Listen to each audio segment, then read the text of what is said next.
Welcome to Module 2, Lecture 2A of our survey of German cultural history.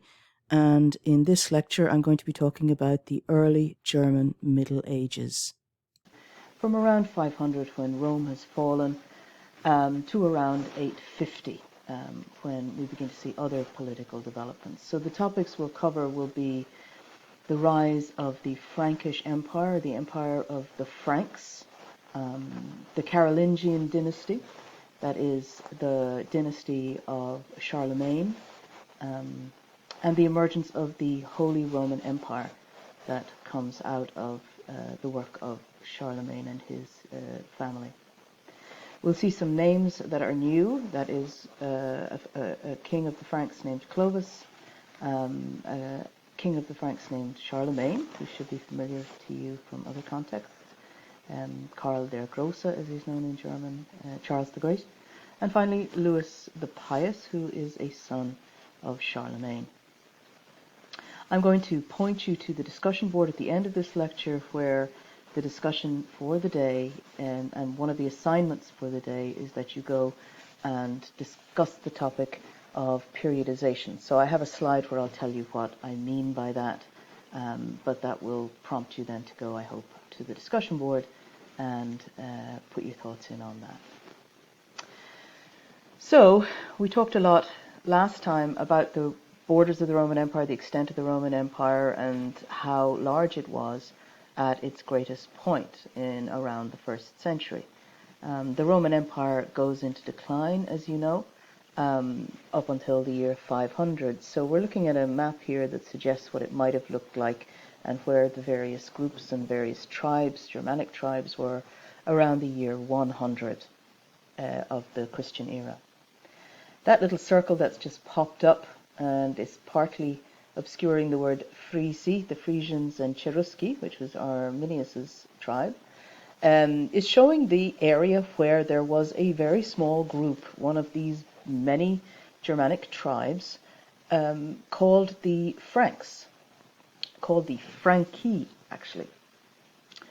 A very modest kind of territory at this point, but this is the group of people that will end up founding Frankreich, that is the German word for France, the kingdom, the empire of the Franks. So even though it'll seem like today we're talking a little bit about what could be labeled French history, the history of this region here, we are talking about a group and a family and a dynasty and a set of political actions that have enormous impact on and end up being kind of the founding moments of, too, an idea of there being a German empire. So German history and French history overlap for many centuries. It's the same story. It's a very, very similar story with the same figures. And it's really only in closer to the year 800, 900, 1000 that we begin to see kind of different trajectories. So, with that said, the Franks were a very small tribe in this part of Germania.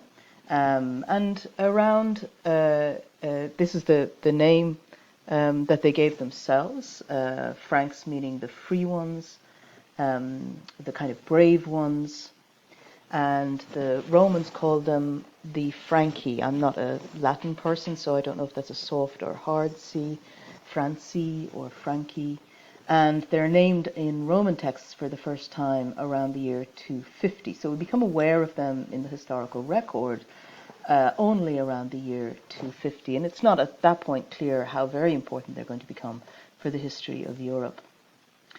They are antagonistic towards the Romans, and they conduct, think of the border area in which they're active, they conduct wars of expansion into the Roman territory of Gaul, so into the Gallic region of Rome, which is what is modern-day France.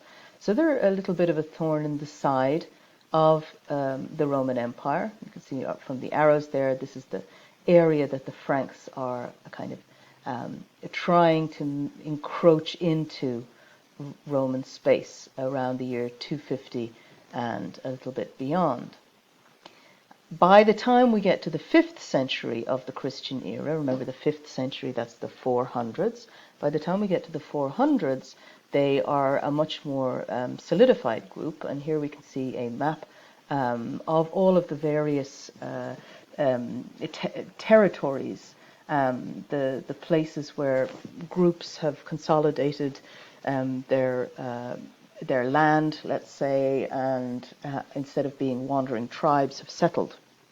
So I mentioned last time, for example, that the Goths, after coming down out of northern Europe, some of them stayed in the eastern part of Europe, the Ostrogoths, and some of them took long trips that meant that they eventually settled in the Iberian Peninsula and up. So the Visigoths are very powerful at this point. You can see the various other tribes here. But here are the Franki, or the Franci. They get ever more powerful as years go by. They've consolidated their power by the year about 500, and it's under their very kind of founding king, their most important and powerful king, Clovis, or Chlodwig, as the Germans refer to him. The French call him Clovis. He lived from the year 466 to the year 511, so the end of the 5th century into the 6th century. It's under him that the Franks become ever more powerful and take over more and more territory. I'm going to have a sidebar here and ask you to look at the image on this slide. The image on this slide bears, I bet, absolutely no resemblance to a man called Clovis, who was once the king of the Franks. This is some sort of later, maybe it's a 19th century, maybe it's an early 20th century imagining of what Clovis might have looked like. Right? So it's a very heroic, almost romantic portrait done in a style that we don't see until really the Renaissance and later. So until the 1500s and later, nobody's painting in a style like this. And because so many nations are building their histories and creating their mythologies about themselves in the 19th century, I'm going to put good money on this, that this is a 19th century portrait, even before I look and see who painted it and where it hangs, etc. This is called Clovis, King of the Franks, by François-Louis de Jeune from 1835. It tells you more about 1835 than it tells you about the year 500 when Clovis was alive. And I draw your attention to it because one of the questions in this course is going to be what do visual materials add to our understanding of the past? And this is one of the first. I've used maps and things so far. We had a coin when we looked at Varus. And so looking at a coin that was circulating at the time that he was alive in a culture where they tended to try to be realistic on their coinage, putting people's actual heads on, not their actual heads, but images close to their heads on their coinage. That we can take a lot and read a lot into that coin that we can't read into a 19th century. So 1400 years after this man died, some French chap decides that this may be what he looked like. And we're going to see over and over again that we ought not be tricked by visual imagery, because visual imagery appeals to us. It makes us look at something. We're used to photographs. Of course, photographs only get invented in the 19th century, but we're used to photography, and we're used to kind of this idea that you can trust that a picture is worth 1,000 words, etc., etc., etc. It isn't. A picture is not worth 1,000 words when we go this far back in time, because mostly what we're seeing are later imaginings of the actual events themselves. So that's not I'm not going off on a tangent in saying this to you. This is an essential idea that I want you to take away from this course, that you have to be very, very careful how you deal with visual images when you're looking at history. So anyway, this is what he might have looked like, Clovis. Rome, remember, I've said it a few times, Rome has been in decline for several hundred years. Well, what happens when a culture, a powerhouse goes into decline is that they leave a vacuum. And we see a kind of fighting for, among other powers, smaller powers, to fill that vacuum. And in the case of Gaul, in the case of the Romans moving out of Gaul, what filled the vacuum was the Franks, the tribe of the Franks under Clovis. And in the year 486, you don't need to remember this for a test or anything, but in the year 486, we see the last of the Roman officials in Gaul is conquered by the Franks. 496, and let's go back and look at that image or that map. You'll see what I'm talking about. So here we have Syagrius, and here we have the Alemanni. So the Franks take out this last remnant of the Roman Empire, and then soon afterwards, under Clovis, they also take out the Alemanni. So you can see that this tribe is expanding in this direction. They're going to keep on doing that until eventually we have something that looks a little bit more like the shape of modern France. Clovis also did something that was extremely important for, in terms of his consolidation of power, whatever it may have meant to him personally, and that is that he converted to Christianity in the year 496. Now, a good century earlier, of course, the Romans had converted to Christianity. Christianity had become the official religion of the Roman Empire. But this was by no means the case for many of the tribes and peoples outside the Roman Empire. Clovis converts to Christianity in part because he's married to a woman who is a Christian, and she persuades him that this is something he ought to do. It certainly means that it opens up all kinds of allies for him within the former Roman territories. But it may also have been, this is a period when there's a lot of conversion to Christianity going on. This may have meant something to him personally. We really can't tell. Again, this is an image. Don't trust your eyes. It looks like an old, flat, two-dimensional image to you, so you probably think, oh, maybe that's closer to when what it looked like when it really happened. But in fact, this image is really kind of a late medieval image. It looks more like an image painted perhaps in the 13th or 14th century. So it's again reimagining what Clovis might have looked like when he was baptized. And I wanted to underscore too that Christianity is a religion in flux for several hundred years after the death of Jesus. And so we see the Christianity that you might be most familiar with, Protestantism, which is the most common form of Christianity we find in the United States. This has not come into being yet, right? Protestantism is a product of the Reformation, which begins in the 1500s.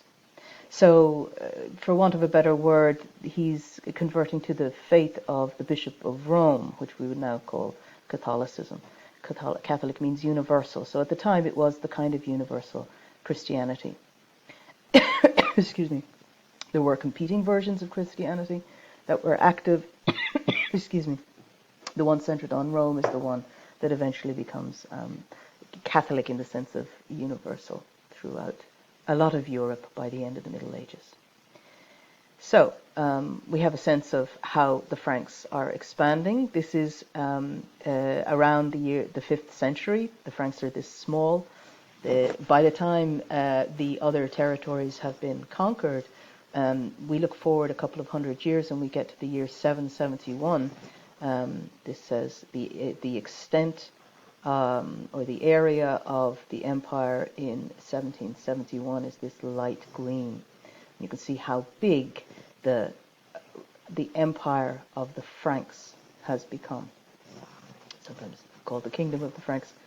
And as I say, that's still the name that the Germans give to France, Frankreich. You'll see that there are huge swathes of, somebody on this map has shown modern borders. So these are the borders of our own era that have been superimposed on this old map, which had no idea about those borders because they're very modern. But it does give us a sense of how huge, how vast the empire of the Franks was. We can see that so much of what we think of as German territory, this whole area of Württemberg, parts of Bavaria, up here, Aachen is a German city. We think of it as a German city, but it was deep in the heart of the Frankenreich in 771. This is a taste of what's to come. This darker green shows how much bigger the Frankenreich has become within only 30 years, right? 29 years pass. And those 29 years see an enormous expansion into Saxony, Bavaria, into parts of Italy, and down into northern Spain across the Pyrenees. This is an enormous expansion, and what's happening in these 30 years is that the very famous Charlemagne, Karl der Große, has come to power in the Frankenreich and the Empire of the Franks, and he's done extraordinary expansion. Okay. But where did he come from? Well, the Franks, the original kind of dynasty that ruled the Empire of the Franks was the Merovingians, or the Merovingians. And until the year 752, they are the dynasty that holds the throne among the Franks, and they do very well. They die out, really, in 752, and afterwards, with the death of the last Merovingian king, comes the first of the Carolingian, the family dynasty known as the Carolingians. This is not their surname. It's not like Ivory or Smith or something like that. This is a word that is derived from the word Charles, Carol, and not even from Carolus Magnus, from Charles the Great, or Karl der Große, Charlemagne. It comes from Charles Martel, who was his grandfather. Charles Martel was a kind of a very, very important administrator under the Merovingians, an administrator of the Frankish Empire. And so his family takes on the authority of running the Frankish Empire after the year 752. And so from then on, that dynasty of people is rolled up into the name of their first great ruler, Charles Martel, the grandfather of Charlemagne, and it becomes the Carolingian or Carolingian dynasty. Okay, I said that already, that they were strong men. The Carolingians also, before we see Charles the Great, Charlemagne, take the throne in the 770s, his grandfather, had been very closely allied with the Pope, and so there's a kind of mutual support of one another going on between Rome and eventually Paris, but the strongholds of the Franks, and so that it's with the blessing of the popes, really, that the Carolingians take over. The Franks, in the year 752, Pippin the Short became king of the Franks. That's a statue that symbolizes his statue on his grave. Pippin the Short, Pepin the Younger, Pepin the Third. He's called all kinds of names. He's Charlemagne's father, Charles Martel's son. And he comes to the throne in 752, and he is the one who begins to build even more strong relationships with the Pope. And the way he does this, that's most dramatic, is that he gives a gift of an enormous amount of land to the papacy. It's called in German the Pippinische Schenkung, or the gift of Pepin, the gift of Pepin the Third, of Pepin the Younger. So this is one of the reasons that Pope Zacharias legitimizes his claim to the Frankish throne. Pippin then, he doesn't just promise, but he actually sets about defending the Pope, defending the Papal States, and expanding the Papal States. So the Frankish army makes its way into Italy and begins to build up the power base of the Pope. So here's a map where we see that a little bit. I know this is in German, but I think the colors stand out really well. Here's Rome down here, and this reddish part of the map shows what was the land of Peter, or the patrimony of Peter. That is the land that came with the bishopric of Rome, which is what the The Pope is the Bishop of Rome. And so this was the original extent of the Papal States. And what's in this orange was actually this gift of Pippin, right? So we can see how much it expands up towards, out to Ravenna, Pescara, out over to the Adriatic coast. And eventually that expands even further.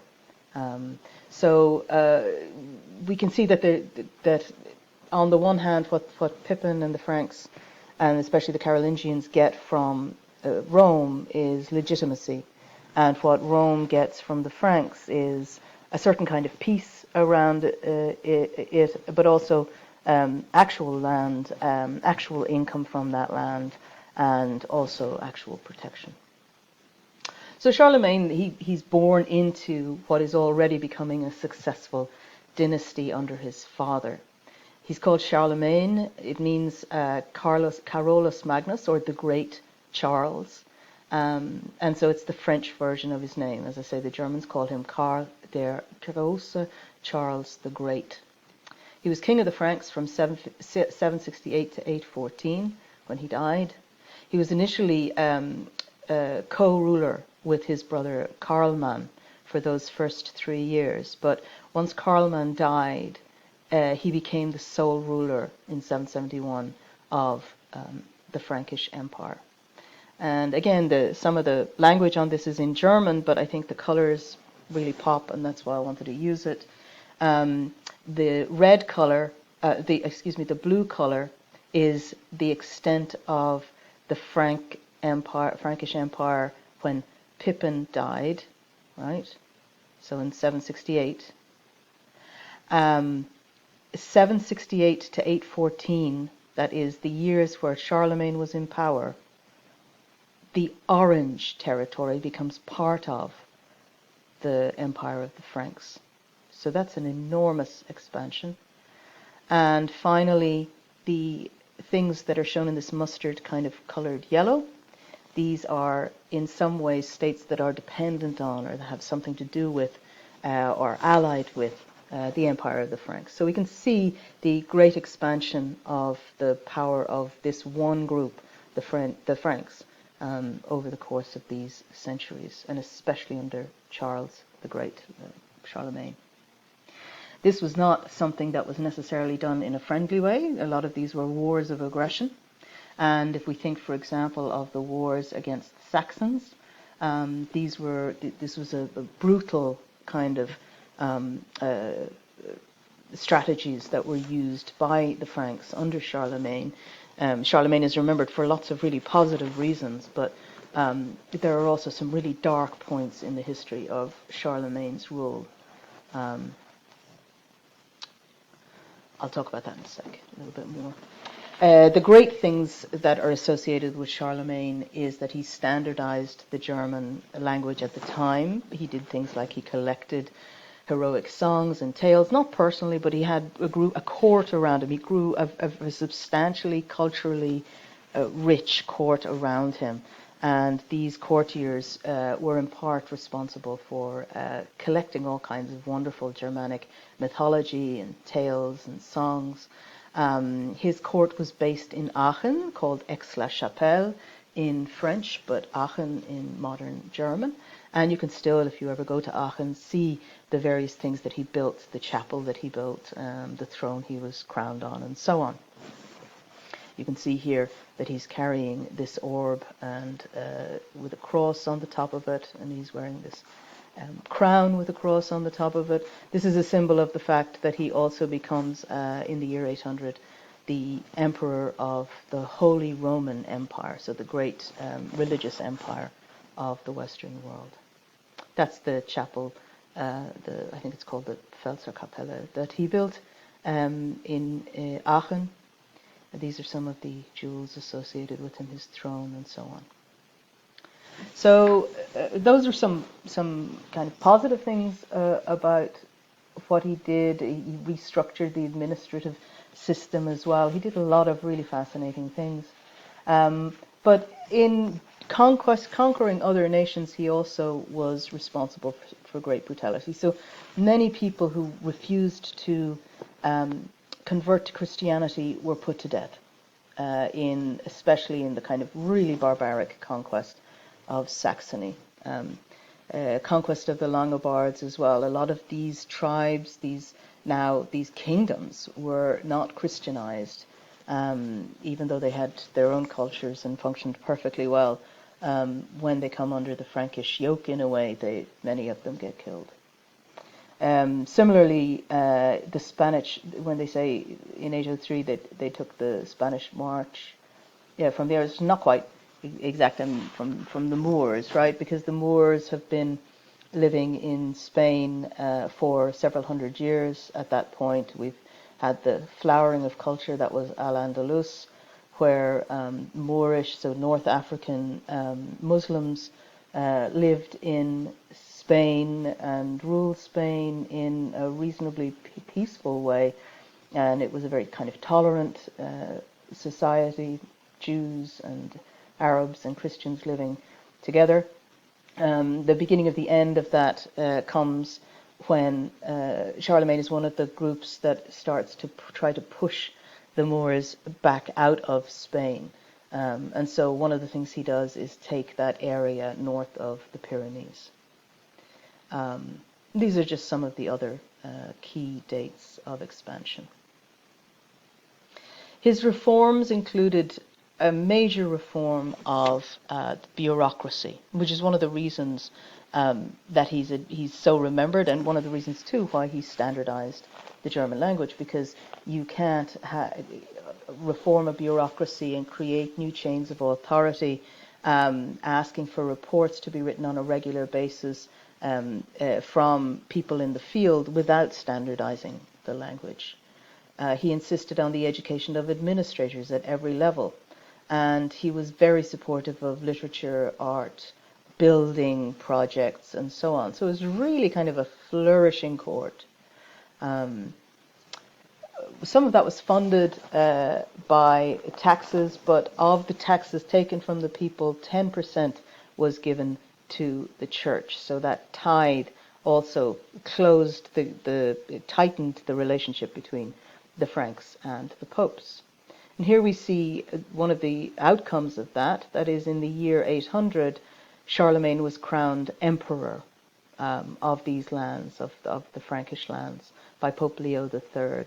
And again, this is don't believe everything you see in images. This is a 19th century fake image, imagining what it might have been like. And there's a myth that he was so modest he didn't want to be emperor, and so the Pope had to creep up from behind and put this crown on his head. And who knows? Certainly, this is a romantic imagination of what that event might have looked like. But the Pope crowned him emperor, and it's from that point on that we begin to talk about not so much the Frankish Empire. The Frankish Empire continues, like it's still the Empire of the Franks, and he's the emperor of the Franks. But he's emperor of a great swathe of Europe that is seen and rhetorically referred to as a new Rome, right? The Roman Empire is gone, and what's replaced it is this Christian empire, okay? And what's replaced it is a Christian empire that eventually gets the name the Holy Roman Empire. Right? The Holy because it's Catholic, it's Christian. Roman because it is the new Roman Empire, as it were, but also because it has ties to Rome and an empire. I don't think I need to answer. This is a rhetorical question, really. Why would the Pope agree to crown an emperor and make him holy? Well, it's because there's been such mutual assistance, protection, loyalty, and so on between the Franks and the Carolingian dynasty and the Pope. This is another image of the same event. It's considered a key event in the history of Europe, not just in the history of Germany or the history of France, but the history of Europe, because it's seen as this founding moment of the Holy Roman Empire. So he dies. He's 46 years in office. He dies in Aachen in 814. He's buried in Aachen. And it's really, what's his legacy? It's not just that he's left behind, certain kinds of literatures and certain kinds of architecture and so on. It's also that he's what kind of grows out of his legacy ends up being these two countries, France and Germany. We're going to see on a map how that works. Eventually, and this is just an aside, eventually he's seen as a saint by the generations that follow, so that about 400 years after his death, he's canonized by the efforts of, that is, he's made into a saint thanks to the efforts of the current Holy Roman Empire Emperor Friedrich Barbarossa. And he's such a legendary figure that by the Middle Ages, the High Middle Ages, by the 1200s, the 11 and 12 and 1300s, people are writing stories about Charlemagne as this legendary figure. So the legends of Charlemagne, the Karlssagen, the sagas of Karl, of Charlemagne, become a key part of the European literary tradition too. So he's made a hero, kind of put in this pantheon of the great Germans who created a legacy. His son, 814, comes to power, and his name is Louis. He gets the nickname Louis the Pious because he is an extremely devout Christian. So devout, in fact, that he orders that much of the mythology, the pagan mythology that his father's people had so carefully collected, be destroyed, because he thought that this was anti-Christian and it could harm the rise of Christianity. So Louis the Pious becomes the successor of Charlemagne. And in the Germanic tradition, normally the sons of a man who's a king share his inheritance. And so he was worried about this. He had 3 sons, and he was worried that if the empire was broken into 3 parts, that it would weaken the empire. And so he creates, in 817, he creates a law called the Reichseinheitsgesetz, or the law on the unity of the empire. Of course, his sons aren't happy with that. He thinks, well, the unity of the church, because he's so religious too, he's thinking that we can keep this empire a powerful Christian empire if we don't split it up, right? So that's one of the reasons why he really doesn't want to split up this empire. But this means that he falls out with his sons. So his sons fight with him because they think he's breaking an age-old tradition. And it's not like the eldest son believes suddenly that he's going to benefit and therefore he should fall out with his brothers. No, he agrees that this is a very bad precedent and that they should split the empire equally. So when he eventually dies in 840, the brothers get together and they, in the town of Verdun, Verdun, we've heard of Verdun because that's where there was a great battle, an epic and horrible battle during World War I. But Verdun before that was famous because a treaty had been signed there by these 3 brothers. The law on Ludwig's death, Ludwig the Pious's death, meant that Lothar, his son Lothar, was crowned emperor because there was this law. But by 843, within 3 years, the 3 brothers had found a way to invalidate that law. And so the 3 of them divide up the empire of the Franks, the Holy Roman Empire, as it now also is, among themselves. And let's take a look at that. We've got the kingdom of Louis, that's Louis, son of Louis. We've got the kingdom of Lothar. Lothringen is what the Germans call Lorraine in France, Lothringen, because it's the town area of Lothar, which is here. And the kingdom of Charles. This would be Charles, the grandson of Charles the Great, Charlemagne. So what's interesting about this, of course, is that we're beginning to see the shape here of what will be the German-speaking world, and the shape here of what will be the French-speaking world. So the Treaty of Verdun of 843 is often seen as this treaty that ends up influencing the shape of Europe for a long, long time, the political shape of Europe for a long time to follow. Okay, so what's the takeaway on all of this? As the Germanic tribes ranged all over Europe between the years 100 and 500 of the Christian era, there was one particular group that was originated in an area that's more like modern-day Holland, and that group was a little bit more stable. They didn't head south or east or west. They stayed and they grew, and that was the Franks, the tribe of the Franki, the brave ones, the pure ones. They were a threat to the Roman limes and were named in a Roman document for the first time around 250. So we know they existed certainly by 250. Their first important king was Clovis I, who expanded the empire of the Franks through war and also through marriage.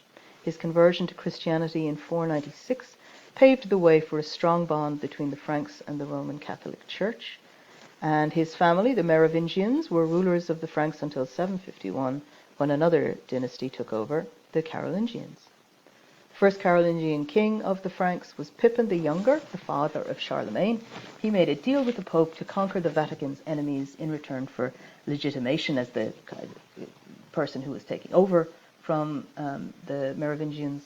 His son, Karl, known as Charlemagne, expanded the empire and consolidated the bond with Rome, being crowned by Leo III. This event in 800 is seen as the start of the Holy Roman Empire. Be very careful, this is not the Roman Empire, right? The Roman Empire has died out by 800, it died out by 500.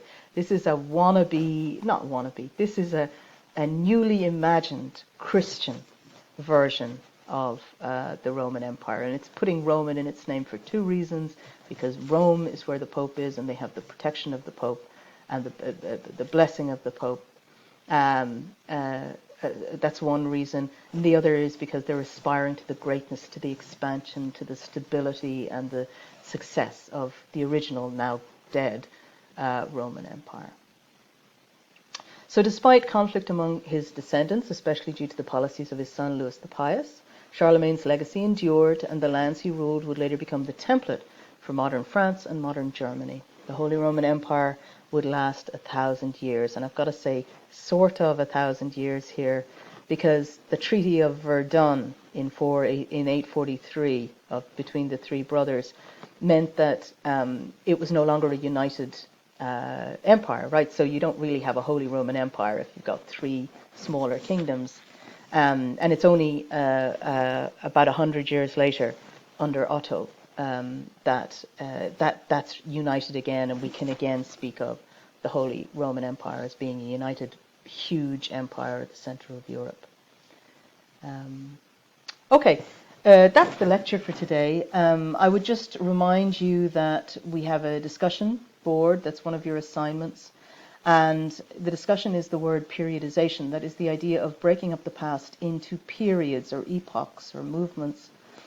And I've already referred to the fact that we've had the Roman, the era of the Roman Empire. We've had the early Middle Ages. People talk sometimes about the Dark Ages when they talk about the centuries we've just been looking at. But we also talk about the Renaissance period, or the Romantic period, or we use all kinds of phrases to sum up entire periods in the past. And my question is, what do we gain by doing this? Why is it a good thing to do? And what do we lose by doing this? Why is it actually a really problematic thing to do? And I'll take your answers on the discussion board. Okay.